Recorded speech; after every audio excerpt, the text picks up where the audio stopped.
núcleo doctoral, que significa que vamos a empezar a hacer conversaciones, no hay nada tan preparado, sino que es cómo fluye la investigación y cómo se comienza a hacer la investigación. El interés de estas sesiones es dialogar con los investigadores de bioprocesos. Tenemos como invitado a José Miguel Aguilera. Él ha trabajado en gastronomía, que tiene que ver con bioprocesos, analizar los alimentos desde ese punto de vista. Además es presidente de CONICET, sacó un libro, Gastronomía Alimentaria. Entonces es además Premio Nacional de Ciencias Aplicadas en el 2008, y vamos a ver si es posible hacer un diálogo entre poesía que habla de la alimentación y la perspectiva que él tiene de los alimentos. ¿Cómo llegué a los alimentos? El año 70, haber sido 71 cuando me recibí, me di cuenta que no me gustaba la ingeniería química que había estudiado, porque hice mi práctica en la ENAP, hice mi práctica en la ENAMI, y esas tremendas fábricas, por llamarlo así, plantas de producción enormes, donde el hombre es una cosita chiquitita y todas estas cosas, donde tubos inmensos que uno no sabe lo que está para adentro. Entre paréntesis, esa es una buena, o sea, yo soy un defensor de las prácticas en ingeniería, porque a mí las prácticas me hicieron darme cuenta de que no me gustaba eso, y era más micro. Y entonces en esa misma época se descubrió que podíamos extraer proteínas, y vamos a ver ahora cuando veamos algunas de las materias primas que hay acá, y creímos que íbamos a solucionar el hambre en el mundo.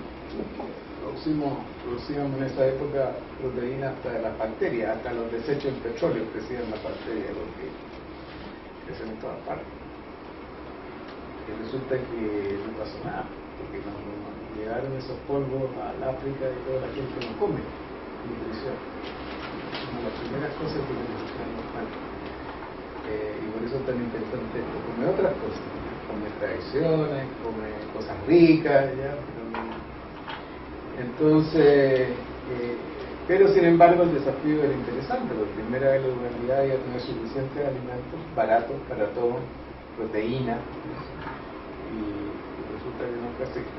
Entonces yo me dediqué a los animales, ahí no he parado hasta ahora. Dice Purru, yo la miro, danza, canelo florecido lleva en sus manos, danza, sus pequeños pies llenos de tierra, danza, flores de ulmo y miel en su cabello, danza, ríe y danza, bebe su mudai, yo la miro, yo no danzo, y el polvo que levanta el baile me oculta ante sus ojos.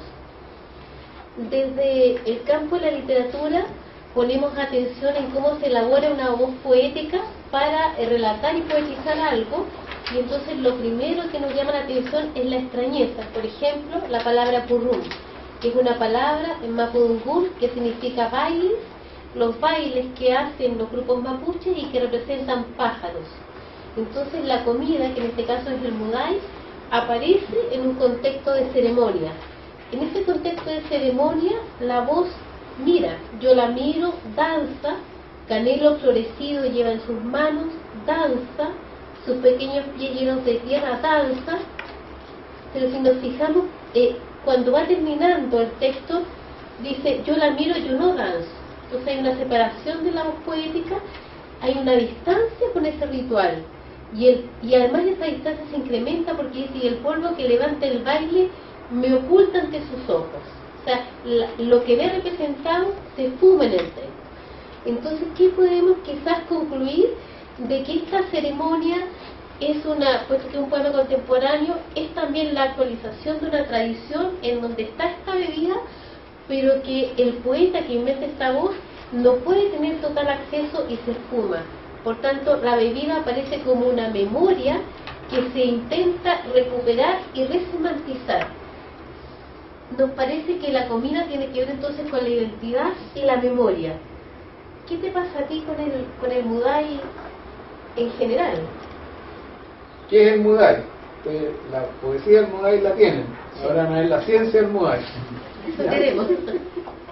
Entonces dice la receta, se lava el trigo con agua fría. Esto es normal, ¿no es cierto?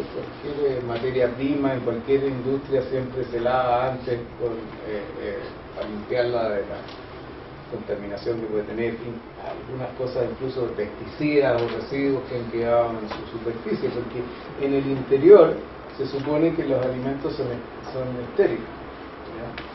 Aunque los huevos de repente adentro tienen salmonela y cosas así, pero por ejemplo un trozo de carne uno lo contamina cuando lo corta con el cuchillo que está cortando. Se supone que en un animal sano la carne, las bacterias en la sangre no existen y por lo tanto son estériles. Entonces lo lavan, dice, se cuece durante 1 hora.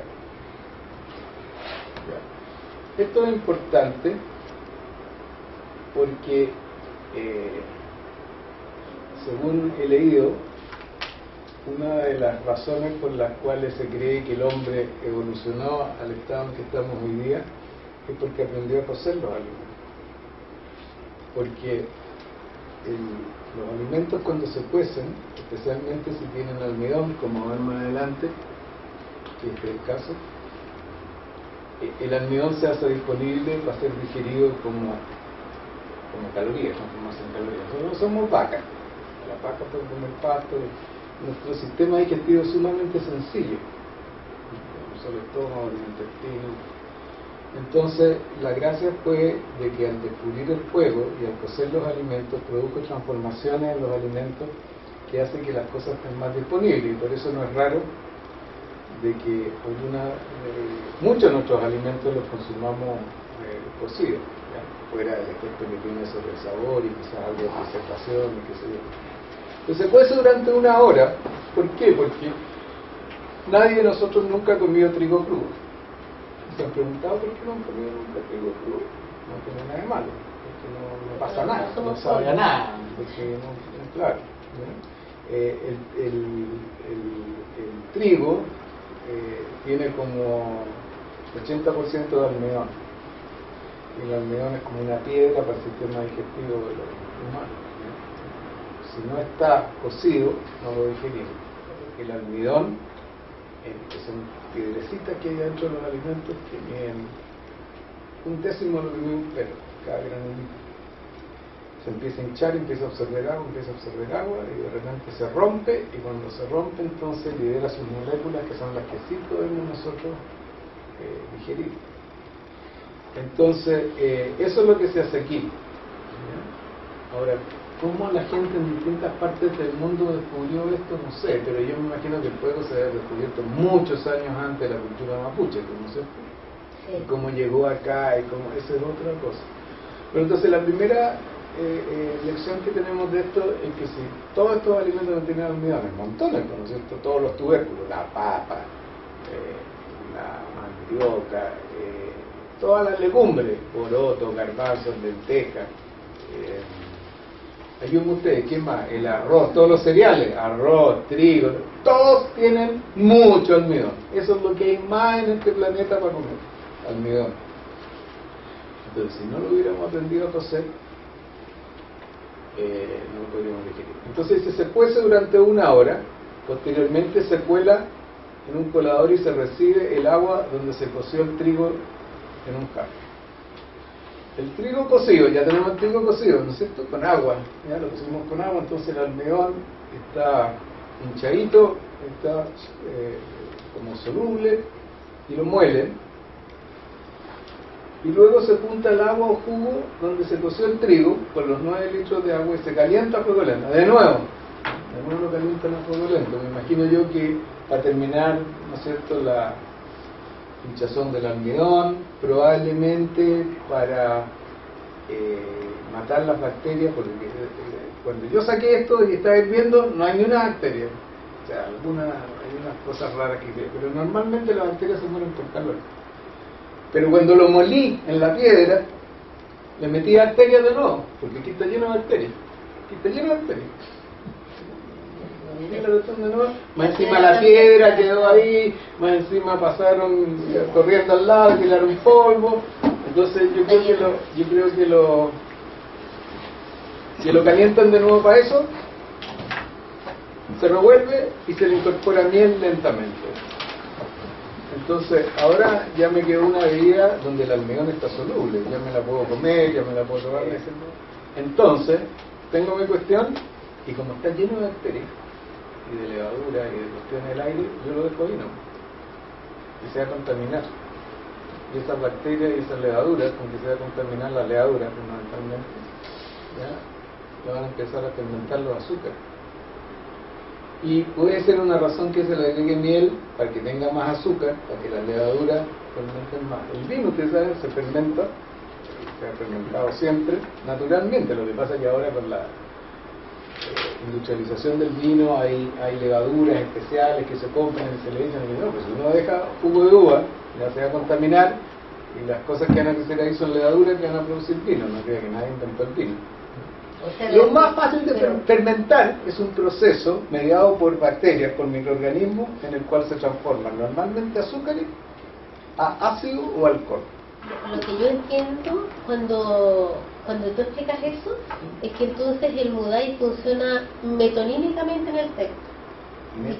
Claro, o sea, como una parte de un todo que es bastante más complejo y que tiene que ver con todo el conocimiento de cómo funciona una preparación de ese carácter, el tiempo, cómo se tiene que endulzar. Y entonces el posesivo sub adquiere todo un valor en tanto indica propiedad, pero también conocimiento. O sea, esta chica que danza y que él ve con esta admiración, la ve con admiración porque conoce esta receta que se ha transmitido seguramente de generación en generación. Además una persistencia entonces que no solo está en la palabra Mudai, porque la palabra Mudai está en Mapudungun, entonces significa que la palabra ha trascendido, y que ya es maravilloso pensar que a pesar de todo lo que se obligó a estos grupos a adquirir el español como una lengua oficial y única, el nombre de las comidas y el nombre de los bailes ha pervivido, y también entonces una forma de cocina. Me ayuda a comprender la metonimia. Marga, ¿has pensado que esto podría ser muy práctico? O sea, muy visual, sí. Muy visual. Sí. Y que podría ser un retrato de esa mujer. Absolutamente. Y ese retrato, viendo la tradición del retrato, es interesante ver que el retrato aquí incorpora los elementos de la naturaleza, y los elementos de la naturaleza preparados por una cultura. No sé si me explico. Cosas que no siempre están incorporadas en el retrato. Claro, o sea que el retrato está implicando los ingredientes de la preparación. Y está implicando también verse de acuerdo a lo que uno consume. Porque los retratos que yo suelo leer, porque son de otra época, a menos que sean retratos satíricos, no suelen incorporar lo que se está tomando, lo que se está bebiendo, lo que se está comiendo, ¿no? Es interesante pensar. Absolutamente. Otro que quería hacer énfasis es que, y viene con mi receta, es que ustedes se fijan de que los chefs, los cocineros, en general uno ya en la cocina, tiene múltiples posibilidades de armar alimentos distintos, porque como hay un efecto del tiempo y de estas contaminaciones y de estas cosas raras que son complejas, cada uno hace su cosa, la para, le agrega, le quita lo que quiere, ¿no? Entonces por eso nosotros decimos de que la cocina es un laboratorio experimental y que cada cocinero es un científico, ¿no? Ya que hace y por eso las recetas son tan personales, ¿ya? O sea, uno lee una receta y dice, por ejemplo, ¿qué dice una receta? Bata lentamente. Para mí lentamente puede ser así, agréguele la punta de una cucharita, y funciona. Sanación. Puchutún es lo que falta. Laurel limpia estos aires, aclare los caminos. La que me guía vuelca folle en la penumbra, erupciona. Una luna mordiendo los espíritus. Ella dirá cuándo. Por ahora tengo los olores. Despierto con la nariz pegada a las vertientes, la lamedura del sueño. Pochotú, pochotú. Piefei tañiñaña, amulerqueta pu mam. Cantará la niña su canto antiguo si conoce la madre su raíz, si llena su boca con hierbas sanadoras, tusilago para la pena que le derrama en tos asmática por el pecho, palque para la cabeza fiebrada, sin salilonco, matico cicatrizará heridas de parturientas, cuando venga su luz. Ahora los ojos se le quedan en cementos, no hay lunas maternales en los edificios, no entra sol, ni aire, ni fuego. La muchacha tendrá que hacer machitún. Los brotes de las maderas pujan en sus lenguas. Un pehuen de aroma en falso. En este texto lo que tenemos es un ritual de sanación, que es el machitún, y este machitún se hace, al parecer, ¿no es cierto?, una interpretación para que esta persona se sane de su tos asmática, es decir, para que esta persona hable, adquiera un lenguaje, y por eso incluso en el propio texto se obliga al lector a unas palabras en mapuzungún que le son difíciles de pronunciar.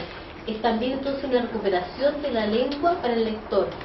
Esta enfermedad está en la ciudad, en un lugar enfermo, y la única forma de recuperarse es ingiriendo algo, no tan solo, por ejemplo, todas estas hierbas como el tusilago, sino que también ingerir un pehuen. ¿Qué importancia tiene el pehuen como alimento? Encontré otra parte donde describen químicamente lo que es el piñón. Entonces dice, es rico en agua, será cuando está antes de deshidratarlo. Almidón, nos volvió el amigo almidón, que nos va a volver 1000 veces cada vez que veamos de alimentación humana. Toda dieta humana que permitió a una civilización sobrevivir tiene que tener almidón y proteína, al menos. Y el almidón, si es que no se cuece, como veíamos recién, no pasa nada. Luego, hasta que aprendieron a cocer el almidón. Entre paréntesis, otra de las teorías dicen de que si no hubiéramos descubierto la cocción, nunca habíamos podido romper el almidón, ¿no es cierto? Y nunca hubiéramos podido desarrollar el cerebro, porque el cerebro requiere como 25 veces más energía que cualquier otra, o sea, las neuronas, perdón, que cualquier otra célula del cuerpo humano. En este momento el cerebro, las neuronas están, no sé, no que sea pretencioso, pero el de todos nosotros, trabajando igual que trabajarían las células de un músculo mío si estuviera corriendo la maratón. Eso es más o menos la cuestión. Sobre todo cuando trato de interpretar estas cosas, pero más rápido, como 100 metros, como Usain Bolt, más o menos. Entonces dicen agua, almidón, fibra dietética, esto está muy de moda, ¿no sé? Fibra dietética, hierro y calcio. Entonces dice, el almidón produce energía para los procesos metabólicos, ¿no? Y la fibra dietética es importante para el sistema digestivo. Entonces, lo otro que dice es que parte de este almidón en realidad es resistente y no se convierte en calorías.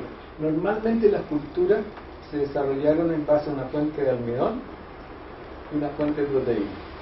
Ustedes ven los chinos, arroz y soya, del oriente, digamos.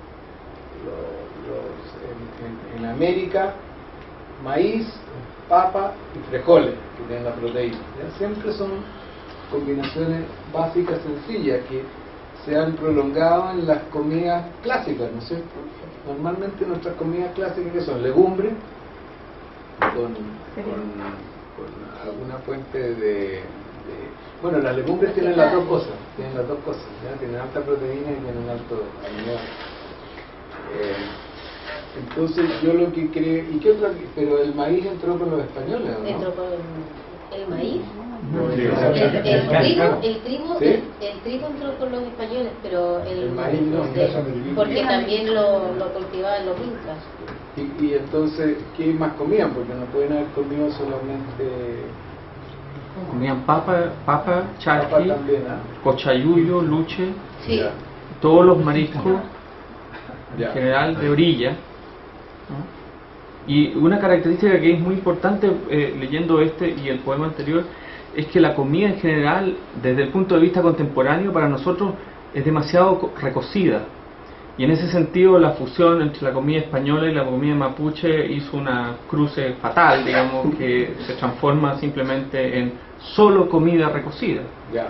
y muy pocas cosas frescas, ¿ya? O sea, es como muy poca relación con lo crudo, Ya. ¿no? Entonces los pehuenes o incluso también algunos hongos, ¿no? Sí, los digüeños. Los digüeñes también se cocinan básicamente Claro. de forma muy un poco como la cazuela con piedras, ¿no? O sea, que le tiraban adentro a la comida las piedras enteras Claro.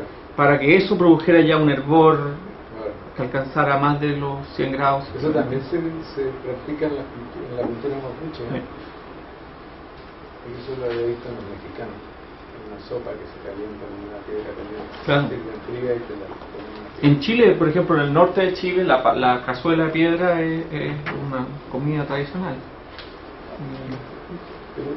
Entonces, pero lo recocido me parece que es interesante pensando en la ruptura de la estructura, ¿no? Lo que tú planteas del almidón, ¿no? Y pareciera interesante también remarcar la cuestión de que cuando se piensa almidón y proteína, no necesariamente estamos pensando en proteínas animales.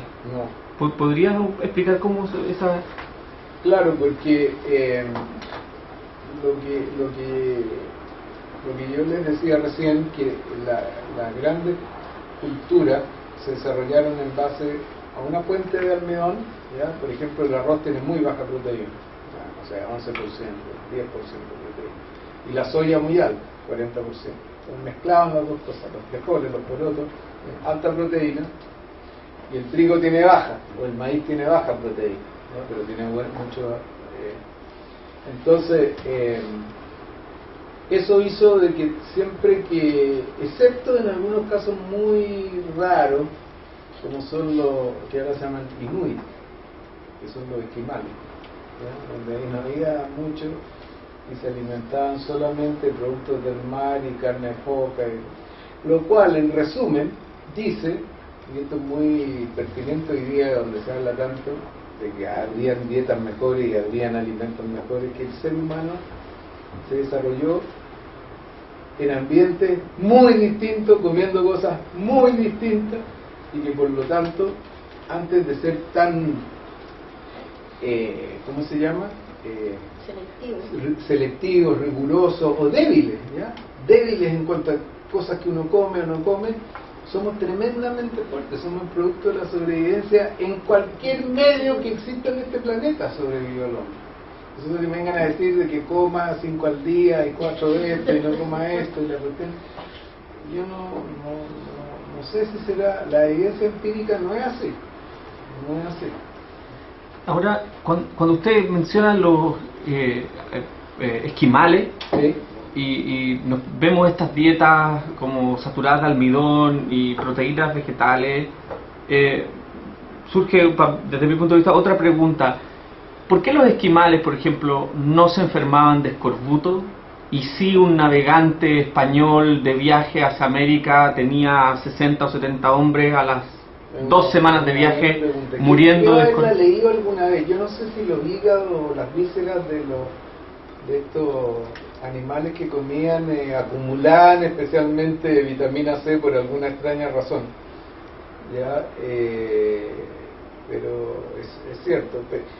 Pero déjame usar ese ejemplo.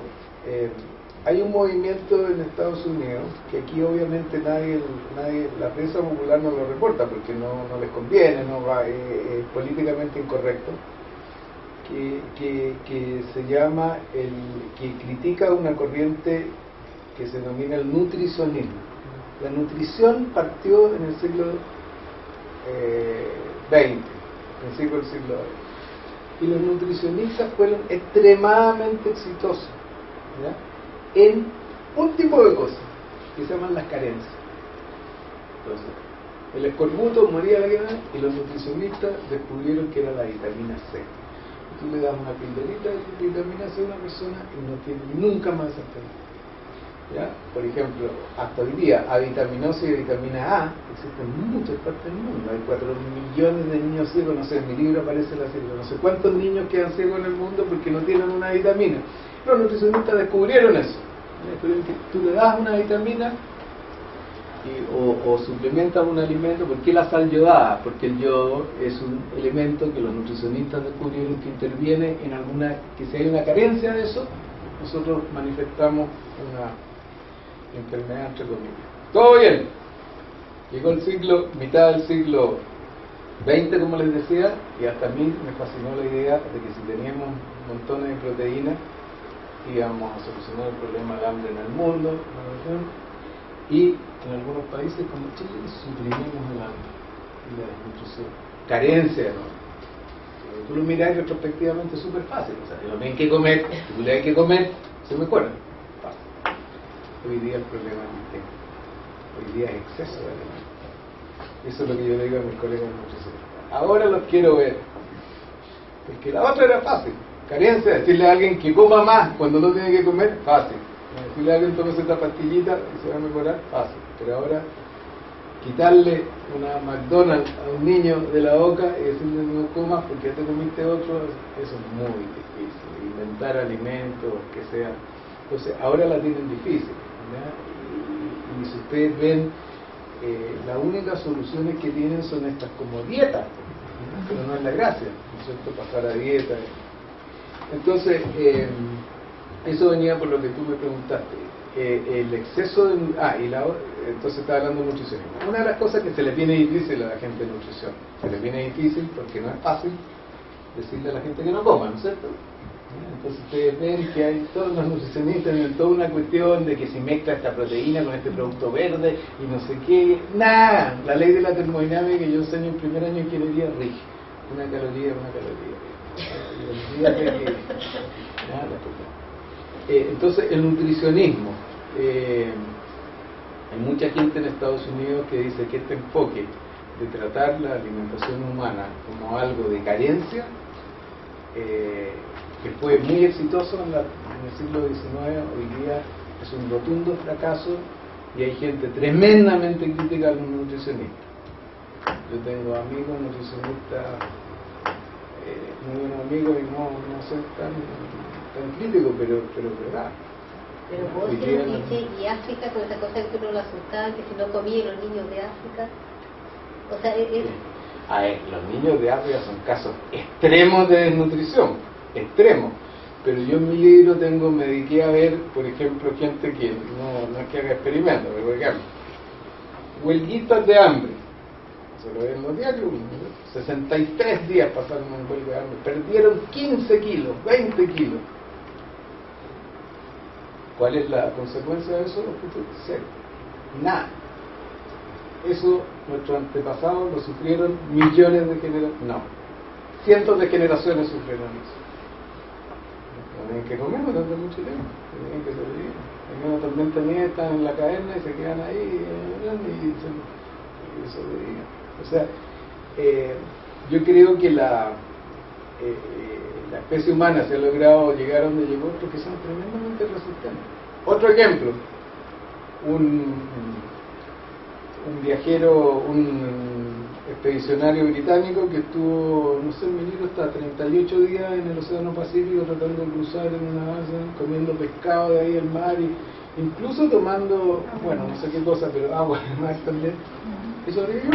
Y no, ¿cuáles fueron las consecuencias? Nada. Y entonces, por lo tanto, estas dietas que nosotros, por ejemplo, vemos aquí y este tema del experimento, porque finalmente, tal como usted dice, en la estructura de la cocina, que hay experimentación, ¿no? Cuando vemos que aquí dice que la resina del pehuen, o sea, toda esta experimentación, ¿cómo la recibe todavía, por ejemplo, la ingeniería? Porque muchas de esas están consideradas simplemente anacronismos de cuando no existía la ciencia, ¿no? Pero la pregunta es, ahí, en todos esos ensayos y errores para llegar al punto de cocción o para el punto de la chicha, ¿no? ¿Cómo ustedes recuperan eso cuando aprenden su ciencia? ¿Hay una recuperación? Hay dos cosas ahí que son medias. Uno, que yo creo que aquí hay una cosa de medicina popular, ¿no es cierto? Claro. Donde no hay, es pura cosa empírica nomás, ¿no es cierto? Pero seguramente algunos de los remedios nuevos si uno los ve, tienen sus precursores en estas cosas y ahora se sintetizan o qué sé yo. ¿Ya? Pero esa es la parte de sanación corporal, digamos. Claro, o sea, la sanación corporal llega tanto por ingerir claro. el piñón, No, pero son pero las también, resinas por del ejemplo, piñón, el ¿no? parque, el tucinago, también un conocimiento del polar. claro. Ahora yo diría que Al final somos puras moléculas, nos guste o no, pues. Entonces, si está la molécula ahí, ustedes saben que la aspirina viene del sauce, ¿no es cierto? Después la empezó a sintetizar la Bayer, pero viene del sauce, ahí está el ácido acetilsalicílico y está ahí. Entonces, ahí hay una cosa. Y ahora lo otro lo viene de la interesante es que alimentación. son varias cosas que tienen que ver con lo antiséptico. Por ejemplo, cuando dice el También. folle, el canelo, y la resina de las hojas de canelo es un antiséptico. Y tú nos enseñaste ahora que también esta otra resina sanaba úlceras. Claro. El parque calma la fiebre. Entonces todo tiene que ver con sanación y una recuperación del conocimiento de esa etnia para sanarse a través de ciertas infusiones y a través de ingerir piñón. Vamos con el último texto, estamos viendo en la primera hora. Cuando de viaje, hija, salgas al mar. Cuando de viaje, hija, salgas al mar, ten siempre en tu corazón a Huentellao. Llegar hasta allí es tu destino. A Camilo, Calcus y Anchimayenes no temas, tales espíritus nunca hallarás, si tu alma no los pone en el camino. Detente en Pucatrihue, Choroy, Traiguén. Recolecta como tus antiguos rulama, lunfo y sobre todo algas, todo tipo de algas. Y si pobre encuentras la isla, el viejo no te ha engañado. Hermosa como has llegado a ella, sabrás del lugar donde los pájaros van a nacer con los ojos cerrados. Desde el punto de vista literario, podemos decir que el texto es una didáctica, es un formato de enseñanza de un padre a su hija, y es una enseñanza fuera del centro de la metrópoli. Es, por ejemplo, detente en Pucatrihue, Choroy, Traiguén, que son todos los lugares rurales y algunos de ellos más cerca del mar, y ahí inicia una economía además recolectora, que yo creo que es uno de los problemas que tiene también esta forma que ellos han valorizado simbólicamente, es que están apostando a la recolección y no, por ejemplo, a un intercambio de acumulación. Entonces recolecta. Y aquí la pobreza, y si pobre encuentras la hija, el viejo no te ha engañado. La pobreza es un mérito, es un bien, es un objetivo. Entonces el padre no te ha engañado.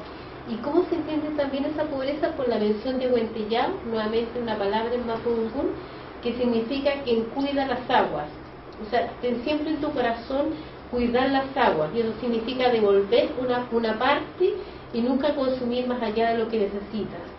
De esa manera el mal estará lejos. Por ejemplo, el mal, que en el caso de los calcus es el brujo, ese brujo, el principal mal que tiene es que un brujo es el sujeto insaciable. El mal es aquello que no se sacia con nada. Y Anchimayenes son unas luces en el camino y te conducen mal, te hacen ver un futuro inexistente. Y Camilo es el mal consejero. Entonces, estarás fuera de todo ese mal que implica no poder llenarse, estarás fuera de ese gran mal que no se ha llenado si eres un recolector. Y para ser un recolector tienes que alimentarte de otra manera.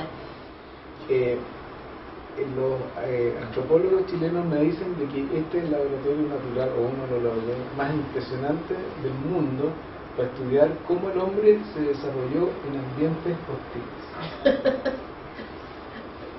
Porque me dicen, mira, me dicen los antropólogos del norte, Universidad de Tarapacá, y todo, me dicen, mira, aquí tenéis el desierto más seco del mundo. Y la cultura chinchorro, ¿sí? Tiene momias, tiene 13.000 años, 8.000 años, 8.000 años atrás, 3.000 años antes que las momias egipcias. Ya tenían rituales y tenían técnicas de momificación, que son iguales, ¿no? 1.000 años.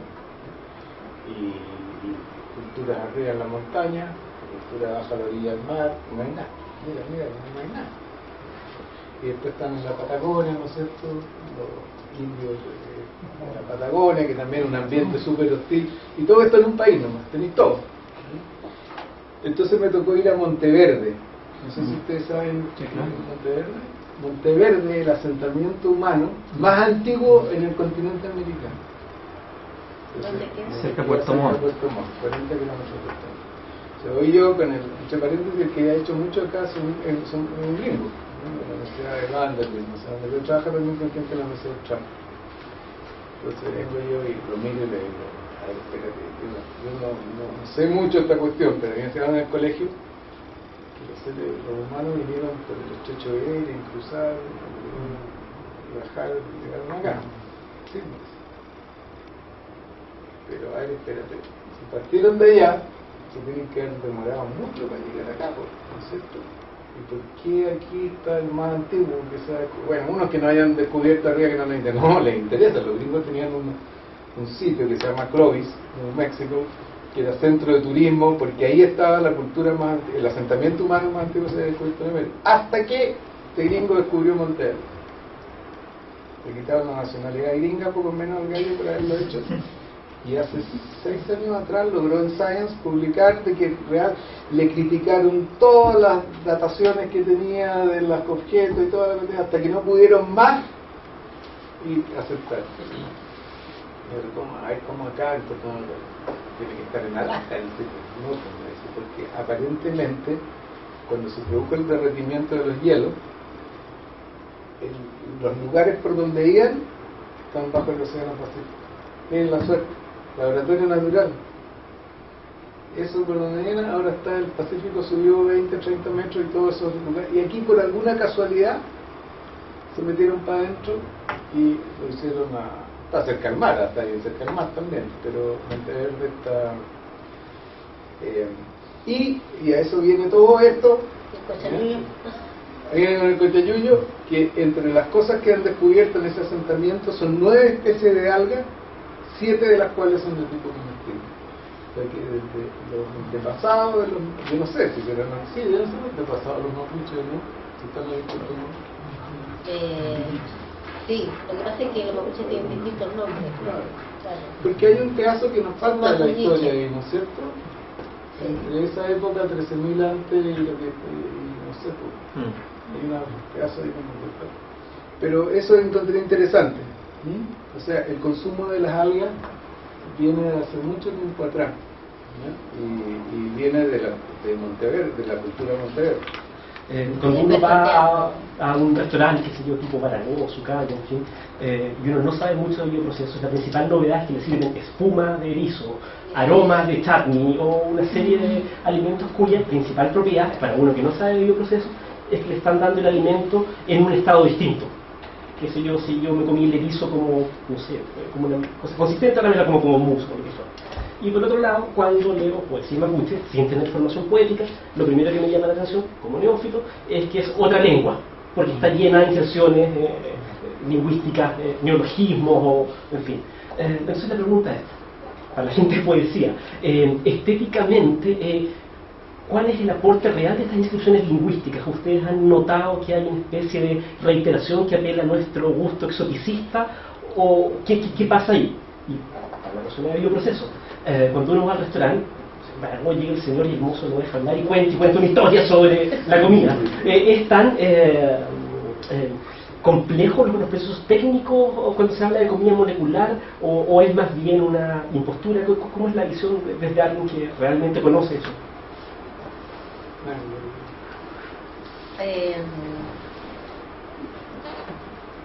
Yo diría que no es exotista, porque exotista quizás es cuando pensamos, por ejemplo, en una escuela como el criollismo, o sea, cuando la voz enunciadora pertenece a otra cultura.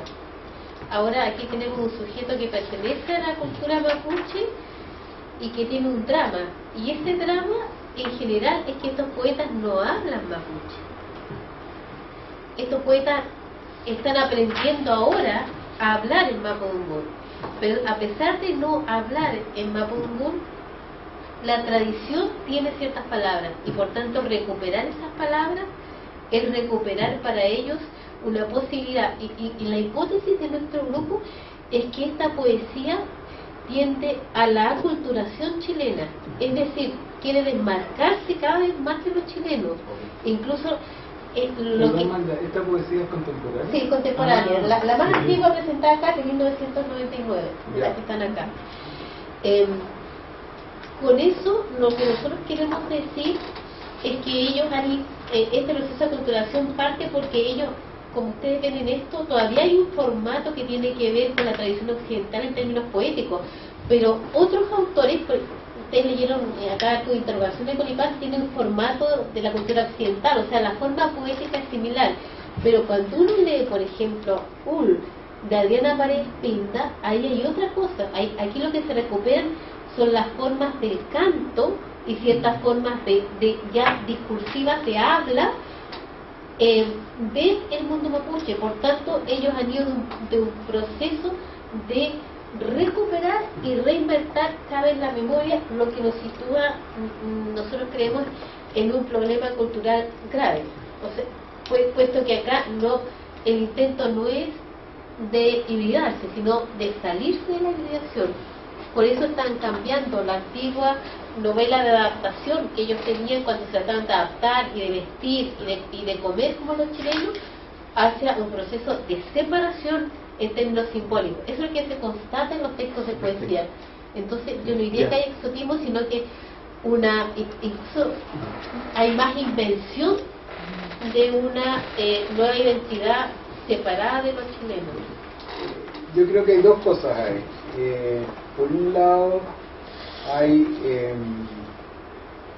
una sofisticación del sabor, del paladar, de la nariz, que ciertas personas entrenadas la tienen y la distinguen.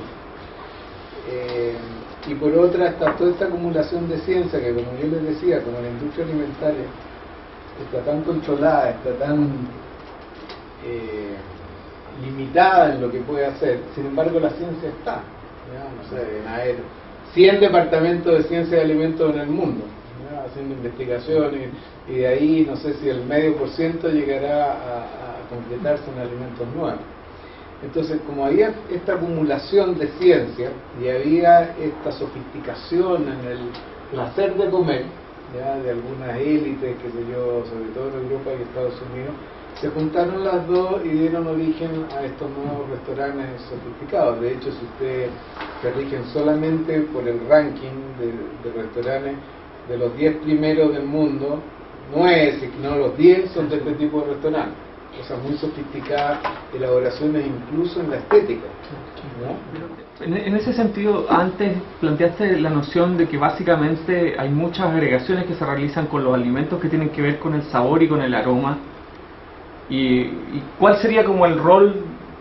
Porque uno aquí lee las designaciones y los nombres o las materias primas con que se hace algo, pero otra cosa es el cuerpo y el rechazo y el asco y la repugnancia, ¿no? Que es una cuestión sumamente interesante, porque finalmente algo de todas estas mediaciones, lo que mencionaba el colega cuando decía, cuando uno es niño le provoca asco, ¿no? O unas personas, por ejemplo a mí el piure me provoca horror, o sea, simplemente no soy capaz de tragarlo, ¿no? Entonces, tú mencionaste la cuestión del sabor. Hay ahí una ciencia del sabor y una ciencia del aroma para lograr que las personas gusten más de algo o no gusten más. Parte de entrenamiento, cultura, saber, pero otro viene en el hardware de uno. Por ejemplo, yo no tengo una lengua muy privilegiada, tengo pocos receptores, ¿no es cierto?, por genética nomás, ¿no? Y puede que tenga pocos receptores olfativos en la nariz también y no soy capaz. Y lo otro es la integración que se produce en el cerebro. Una de las cosas más importantes que están ocurriendo hoy día en el estudio de los alimentos es cómo los alimentos influyen en nuestra percepción de los alimentos. De hecho, en la versión del libro en inglés me conseguí que en la clínica Las Condes me hicieran un escáner mientras comía chocolate.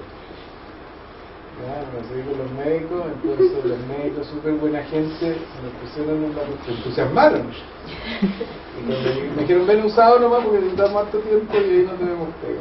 Entonces llegué y tenían lleno de frasco arriba del resonador, la cuestión de la tenían una cosa calefaccionada con chocolate derretido y una manguerita, ¿no? Y una con agua aquí y una manguerita. Entonces me metieron adentro. Ustedes se han hecho, es lo más desagradable del mundo, porque ese ruido ¡tac! ¡tac! ¡tac! Además que quedé en una posición media doblada y no me podía mover. Entonces me tiraban chocolate y yo otra cara y registraban y se iluminan ciertas zonas del cerebro. Entonces eso es lo que ustedes leen hoy día, que dicen de que los alimentos son adictivos y que las empresas de alimentos han sabido esto siempre y saben todo dónde están los centros y te tiran el McDonald's entonces derecho al centro de la adicción como si fuera cocaína, ¿no? Es verdad que muchos de los lugares en el cerebro que se te activan, porque lo que miden ellos es flujo sanguíneo, eso es lo que hace el aparato. Si hay más flujo sanguíneo, dice que las neuronas trabajan más, ¿no? Entonces por eso saben más o menos. Es cierto que muchos coinciden con los centros que se activan en las adicciones de drogas. Entonces esa es una de las cosas más interesantes, porque esto es como los cuadros puntillistas, ¿ya? Si tú tuvieras un cuadro puntillista y los compusieras en los puntos y los dejáis los puntos ahí todos botados como un rompecabezas, ¿ya?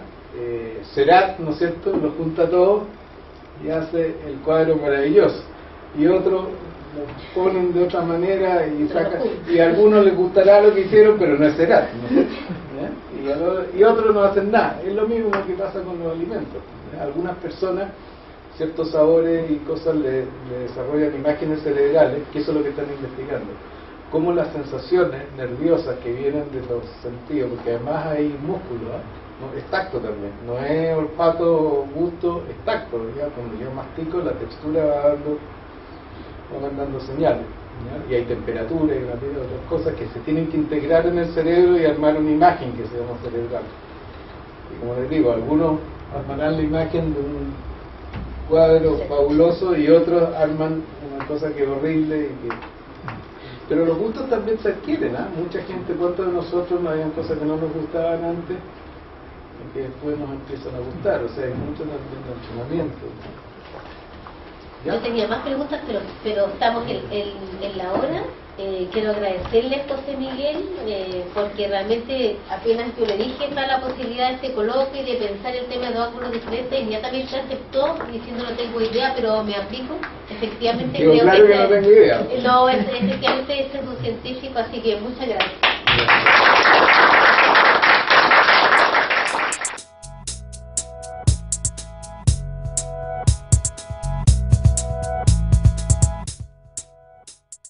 Que según he leído, una de las razones por las cuales se cree que el hombre evolucionó al estado en que estamos hoy día es porque aprendió a cocer los alimentos, porque los alimentos cuando se cuecen, especialmente si tienen almidón, como ven más adelante, que este es el caso, el almidón se hace disponible para ser digerido como calorías, no formación calorías. Nosotros somos vacas, las vacas pueden comer pasto, nuestro sistema digestivo es sumamente sencillo, el estómago, el intestino.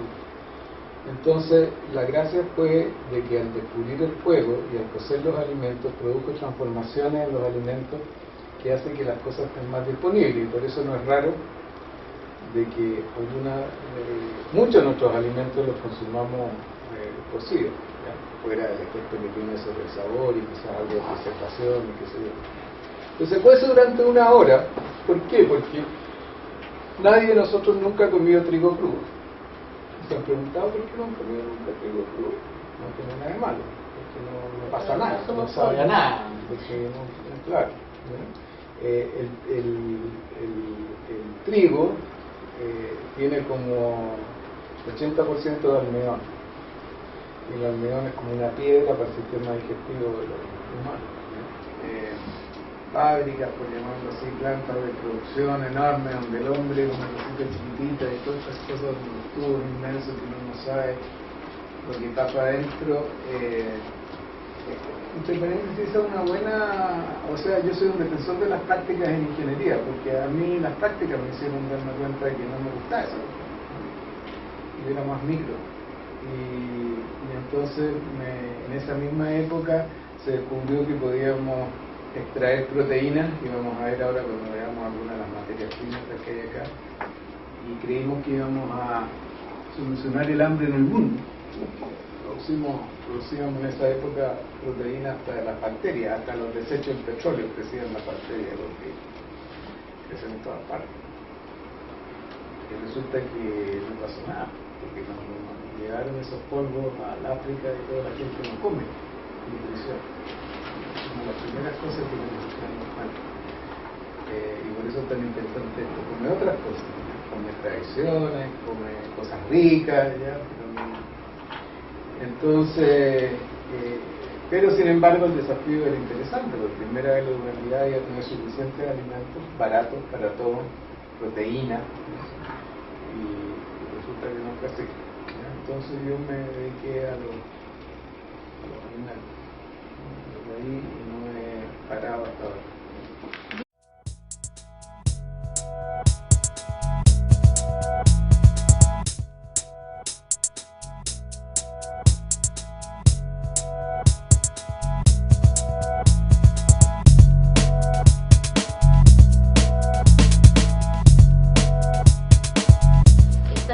Abre el primer coloquio doctoral, que significa que vamos a empezar a hacer conversaciones, no hay nada tan preparado, sino que es cómo fluye la investigación y cómo se comienza a hacer la investigación. El interés de estas sesiones es dialogar con los investigadores de bioproceso. Tenemos como invitado a José Miguel Aguilera.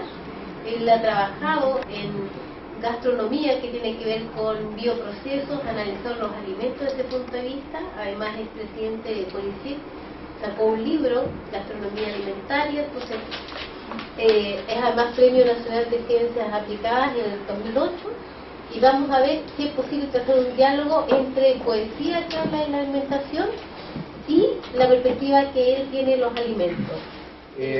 ¿Cómo llegué a los alimentos? El año 70, haber sido 71 cuando me recibí, me di cuenta que no me gustaba la ingeniería química que había estudiado, porque hice mi práctica en la ENAP, hice mi práctica en la ENAMI, y esas tremendas... Dice Purrú, yo la miro, danza, canelo florecido lleva en sus manos, danza, sus pequeños pies llenos de tierra, danza, flores de ulmo y miel en su cabello, danza, ríe y danza, bebe su mudai, yo la miro, yo no danzo, y el polvo que levanta el baile me oculta ante sus ojos. Desde el campo de la literatura ponemos atención en cómo se elabora una voz poética para relatar y poetizar algo, y entonces lo primero que nos llama la atención es la extrañeza. Por ejemplo, la palabra purrún, que es una palabra en mapudungún que significa bailes, los bailes que hacen los grupos mapuches y que representan pájaros. Entonces la comida, que en este caso es el mudai, aparece en un contexto de ceremonia. En ese contexto de ceremonia, la voz mira, yo la miro, danza, canelo florecido lleva en sus manos, danza, sus pequeños pies llenos de tierra, danza. Pero si nos fijamos, cuando va terminando el texto, dice, yo la miro, yo no danzo. Entonces hay una separación de la voz poética, hay una distancia con ese ritual. Y además esa distancia se incrementa porque dice, y el polvo que levanta el baile me oculta ante sus ojos. O sea, lo que ve representado se fuma en el texto. Entonces, ¿qué podemos quizás concluir? De que esta ceremonia es pues que un poema contemporáneo es también la actualización de una tradición en donde está esta bebida, pero que el poeta que inventa esta voz no puede tener total acceso y se esfuma. Por tanto, la bebida aparece como una memoria que se intenta recuperar y resemantizar. Nos parece que la comida tiene que ver entonces con la identidad y la memoria. ¿Qué te pasa a ti con el mudai en general? ¿Qué es el mudai? la poesía almohade la tienen, ahora no es la ciencia almohade. Eso queremos. Entonces dice la receta: se lava el trigo con agua fría. Esto es normal, ¿no es cierto? Cualquier materia prima en cualquier industria siempre se lava antes para limpiarla de la contaminación que puede tener, algunas cosas incluso pesticidas o residuos que han quedado en su superficie, porque en el interior se supone que los alimentos son estériles, ¿ya? Aunque los huevos de repente adentro tienen salmonela y cosas así, pero por ejemplo un trozo de carne uno lo contamina cuando lo corta con el cuchillo que está cortando. Se supone que en un animal sano la carne, las bacterias en la sangre no existen y por lo tanto son estériles. Entonces lo lavan, dice, se cuece durante 1 hora. Ya. Esto es importante